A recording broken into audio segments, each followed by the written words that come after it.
We provide you the platform to turn your dreams into reality. Give wings to your aspirations with KR Mangalam University. Oman ने बनाया ऐसा नियम जो 7 लाख भारतीयों की टेंशन बढ़ा देगा। ओमान में एक ऐसा नियम लागू होने जा रहा है जिसका असर वहां रह रहे भारतीयों पर पड़ेगा। दरअसल ओमान गल्फ देशों में पहला ऐसा देश बनने जा रहा है जो पर्सनल इनकम टैक्स लागू करेगा। ओमान में लगभग 7 लाख भारतीय रहते हैं, तो चलिए समझते हैं कि ये नियम क्या है और ये कैसे और कितने भारतीयों को प्रभावित करने वाला है। असल में ओमान ने औपचारिक रूप से पर्सनल इनकम टैक्स व्यवस्था की स्थापना करते हुए 2025 का रॉयल डिक्री नंबर 56 जारी किया है, जो 2028 की शुरुआत में लागू होगा।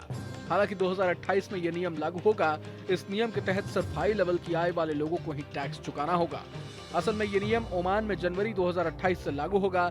इस नियम के तहत हर साल 42,000 ओमानी रियाल की सीमा से ऊपर कमाने वाले व्यक्तियों पर 5% टैक्स लगाया जाएगा। हालांकि साथ ही ये भी बताया गया है कि ओमान की जनसंख्या की आय के हिसाब से सिर्फ 1% लोगों पर ही इसका असर होगा। असल में ओमान में सिर्फ 1% लोग ही ऐसे हैं जो इतना कमाते हैं। यहाँ आपको बता दें कि गल्फ देशों में पर्सनल इनकम टैक्स का प्लान लाने वाला और इसको लागू करने के लिए तैयार करने वाला ओमान पहला देश बन गया है। इससे पहले किसी भी गल्फ देश में इनकम टैक्स नहीं लगता था। इसी के चलते बड़ी संख्या में गल्फ देशों में काम कर रहे भारतीयों को इनकम टैक्स नहीं देना पड़ता है। लेकिन अब इस नियम के चलते 42,000 ओमानी रियाल कमाने वाले भारतीयों को भी टैक्स चुकाना पड़ेगा। अब सवाल ये उठता है कि ओमान ने ये फैसला क्यों लिया है। दरअसल ओमान तेल पर अपनी निर्भरता कम करना चाहता है, इसी के चलते उसने ये कदम उठाया। पर्सनल इनकम टैक्स प्रोजेक्ट के डायरेक्टर करीमा मुबारक अल सादी ने ओमानी समाचार एजेंसी को बताया है कि टैक्स लागू करने के लिए सभी जरूरी तैयारियां और चीजें पूरी कर ली गई हैं। ओमान की सरकार नई टैक्स व्यवस्था में परिवर्तन लाने के लिए तैयार भी है। ये कानून सामाजिक संवेदनाओं को ध्यान में रखकर बनाया गया है। निवासियों पर प्रभाव को कम करने के लिए कई कटौतियां और छूटें हैं, जिनमें शामिल हैं शिक्षा का खर्च, स्वास्थ्य सेवाओं की लागत, विरासत, जकात, दान, प्राइमरी हाउसिंग। टैक्स लागू करने से पहले एक स्टडी की गई है जो बताती है कि ओमान की लगभग 99% आबादी इस टैक्स के अंडर नहीं आएगी। सिर्फ 1% लोग ही इसमें शामिल होंगे। आपको बता दें कि पर्सनल इनकम टैक्स लागू करने का ओमान का ये फैसला इसे अपने पड़ोसियों से अलग करता है और आर्थिक सुधार के प्रति इसे उठाए गए कदम को भी सामने रखता है। साथ ही ये भी साफ करता है कि ओमान तेल पर अपनी निर्भरता कम करना चाहता है।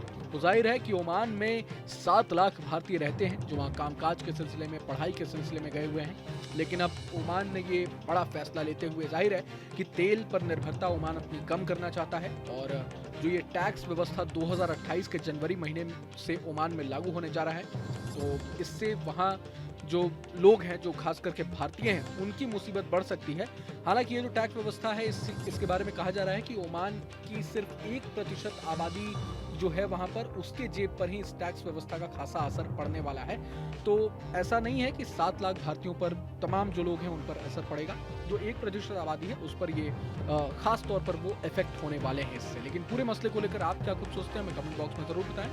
अगर आपको ये वीडियो पसंद आए तो लाइक करें और चैनल को जरूर सब्सक्राइब करें। जहाँ भक्ति है हर शब्द में, कथाओं में छुपे हैं दिव्य रहस्य और ज्योतिष देता है जीवन को दिशा। धर्म से जुड़ी हर बातों को जानने के लिए हमारे चैनल स्तुति को सब्सक्राइब करें। चैनल पर जाने के लिए इस लिंक पर क्लिक करें।